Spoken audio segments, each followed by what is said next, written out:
Yes, sir, ski. What's good, fam? It's your boy Dwayze on place. You know the name, you know the fish, you know the time, and the place today. Back again, brand new react, guys. As you can see, A-Reece exposed Belo Salo alleges royalty exploitation, the dramatic unraveling of A-Reece's. Hey, bruh. Bro, your titles, bruh, Mr. Hype, you must condense them a bit, my brother. Compress them, bruh. It's too much, bruh. Ugh! Bro, this is like the title of the Bible, bro. It's hey, bro. Like, comment, and subscribe. Let's go. Let's do that things. Let's see. Belo Salo, what you do to Reece, man? Why? So guys, it's been a minute since we caught up, but I'm back with some hot updates from the SA hip hop streets. Welele. Days from the SA hip hop streets, and things are heating up. Let's go. There's a fresh dispute that's come to light between none other than A-Reece and Belo Salo, and this one is loud. It's What's loud. crazy is, for the first time in a long while, Loud pack. A-Reece actually responded publicly on Twitter. Ah. And if you know Reece, you know that when he speaks up, it's serious. So The serious. tension seems to be rooted in royalty issues, and it all started with a tweet that listed off sons of two of SA hip hop's heavyweights. Nasty C's sons, Blakey, Usimamani, Kindly Nash, Lucas Raps, Keed. Disrespect. But kind of true. A-Reece sons, the Big Hash, Belo Salo, K-Rev. K-Rev. And out of everyone mentioned, Belo Salo was the first to clap back, dropping a tweet that raised eyebrows. It's 2025 and certain slimes on this app still toxic as SMH. Boy, you don't get no clicks on your music, so you dig right rappers for engagement. Ooh. But I guess it's my fault for putting your favorite rapper on a pedestal till he sunned me by sliming me out of my royalties. Guys, what's this chat of A-Reece always slamming people out of royalties, bro? Why is he finessing and finagling, bro? I think this has been a chat for a long time, bro. I'm not accusing. I'm just saying this always seems to be the allegations, isn't it? What's that guy, bruh, who's always accusing Reece of everything? Like, oh, Reece stole my life. Reece stole this. Reece stole that. Yeah, that one. What's his name? X-Global, bruh. Isn't X-Global is one of them ones who's always crying about royalties, what? Isn't that why Mash also said, hey, me I'm out, bruh. Royalties as well. So, Reece, are you not paying the boys their coins? Which one is this one? Huh? And that's when Reece, breaking his usual silence, came through with a lengthy reply. We've been through this royalty issue multiple times. Ooh. I told you who to contact, gave you the info, and still cleared my verse for your project, even though it was an unfinished verse to a song that was originally mine. I let you have it because you kept pushing for it. Youngin, you're so entitled, it's sad to witness. Eish. I brought you into my home, put you on my mixtape twice. I blame myself for moving too fast and letting you get too comfortable. Eish, Since Belo. I've apparently slimed you out of your royalties, get a lawyer, you have my number. And Belo Salo wasn't done. He replied, Boss we talk. both know you sent me on a wild goose chase to your previous management. I contacted them as instructed and was told you are no longer with them by someone named Nicole. I reached out tirelessly for months till you sent me on yet another chase to Sambro without split sheets. How do I even withdraw? To that, A-Reece kept it short. Okay, now I'm sending you to go get a lawyer and CC Nicole in the mail. Who's And Nicole, Belo bruh? Salo ended it with a simple cheers. At the center of it all lies two songs, Bravo and Nightmare on Branson Drive. From Race's project, Today's Tragedy, Tomorrow's Memory. Belo Salo claims he was never properly credited or compensated for his contributions. On the flip side, Reece believes he went above and beyond, clearing a verse, handing over a track he originally owned, and showcasing Salo's work on his mixtape.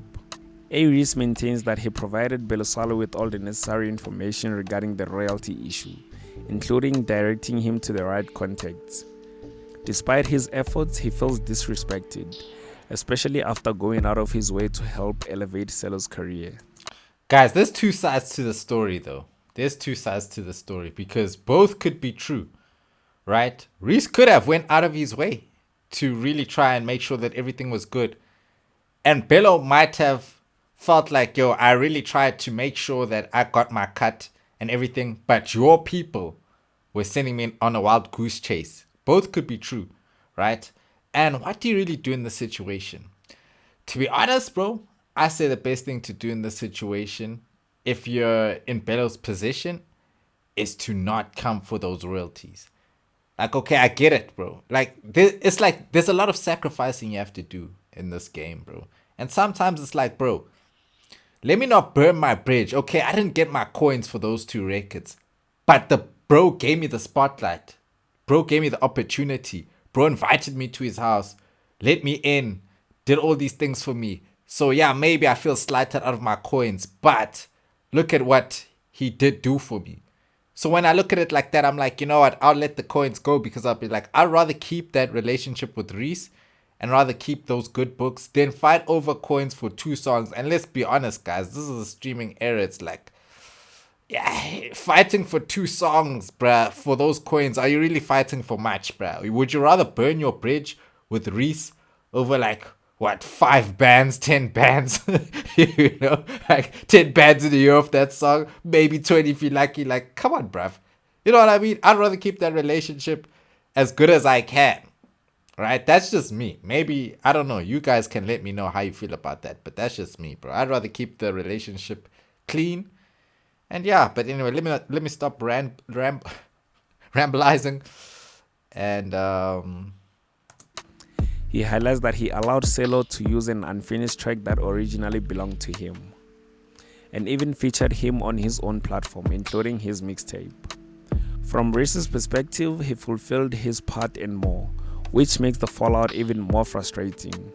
Now he's advocating for a legal resolution, signaling that he wants to handle the matter professionally moving forward. On the other hand, Belo Salo feels deeply betrayed by someone he once looked up to and considered a mentor. He believes Reece avoided responsibility by directing him in circles, from former management to Sambro, without providing proper documentation, such as split sheets. Belo Salo's but again, Reece is busy, bro. Like, I'm sure it's mostly the management's fault that this happened. At the end of the day, is Reece worried about split sheets? Like, what? Let's be serious, bro. I'm sure bro has got a lot on his plate, bro. response is also emotionally charged, indicating that this conflict goes a long way beyond royalties and taps into personal disappointment and a sense of being exploited. He feels that the mentorship he received ended up causing him more harm than good. And on the bigger picture, this feud between A-REECE and Belo Salo sheds light on a much deeper and ongoing issue in the South African hip-hop industry, one rooted in the complexities of power dynamics, credit and mentorship. Mentorship, while often well-intentioned, can become complicated.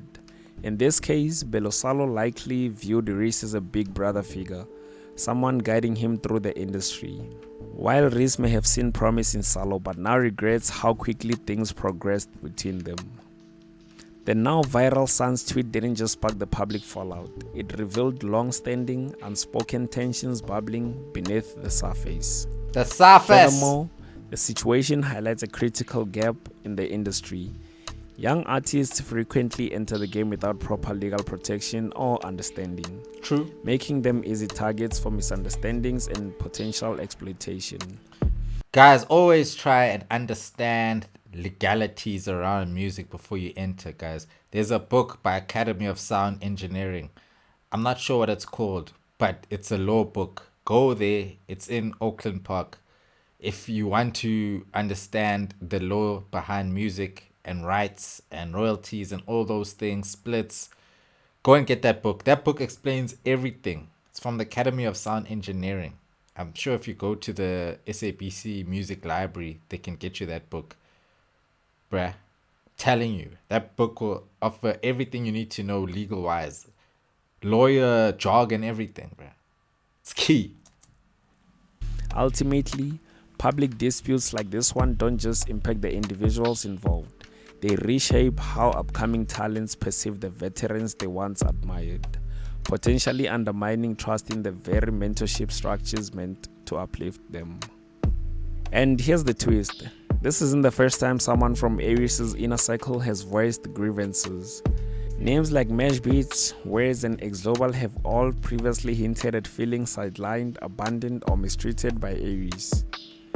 With each of these stories surfacing, a larger narrative starts to form, one that raises an important question. Is A-REECE simply misunderstood, or is he slowly becoming the big-hearted villain, of South African hip hop. Isn't that what he is already? He's known for giving artists opportunities, opening doors, and sharing his platform. But time and time again, when things fall apart, he's painted as the antagonist in other people's stories. So, what do you guys think? Was A-REECE justified in responding publicly, or should this have been handled privately behind the scenes? Are young, up and coming artists receiving enough protection when it comes to things like royalties and credit? Let's get the conversation going in the comments, because these are the discussions SA hip hop needs now more than ever. Anyways, that brings us to the end of the video. Look, man, again, I don't think that A-Reece should be replying to people publicly or acting out publicly. I think you should just call these people. He has their numbers as well. I think you should just talk it out. I feel like maybe the way Reece reacts also sometimes might not be the best way, Maybe call first, maybe try patch it up. I think he's more retaliatory, So I think, man, it is what it is, bro. At the end of the day, there's always gonna be these people who come into contact with Reece, and it's all good at the beginning, but all of a sudden, I mean, it happened with Keed, Flame. How many people, now with Belo, who else, bro? There's so many people that it's just went left with Reece, and they all say it's him. And you know what they say, bro? If everybody around you say you're the problem, and you say everybody around you is the problem, then most likely the problem is with you, right? Which is what it seems to be with Reece. And at the end of the day, like I said, man, I would look at what happened as, I understand how the game is. I'm not going to fight for 2 songs, bro. For the royalties from 2 songs.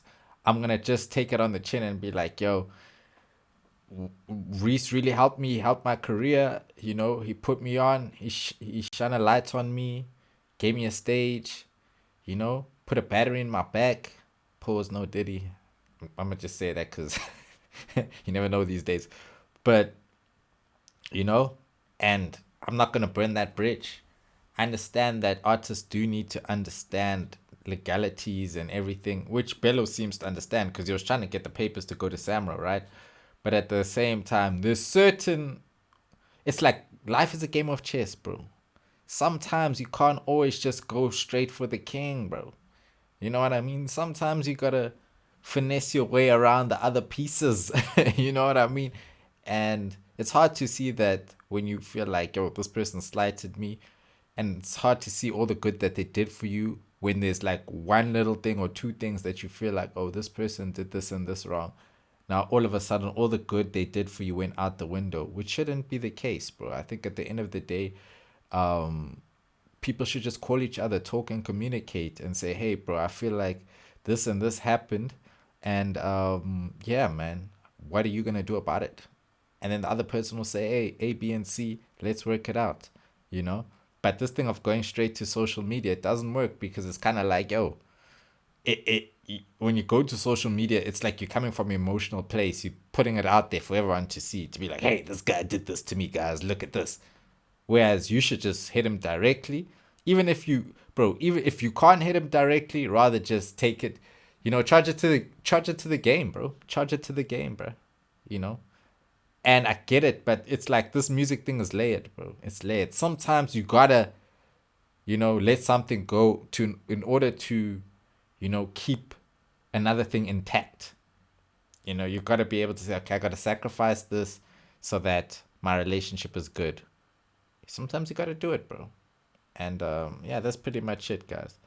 I know it's not the ethical thing to always do, but sometimes if you're smart, it's chess, not checkers. Like, comment, and subscribe. Support Dwayze on Blaze. Bye.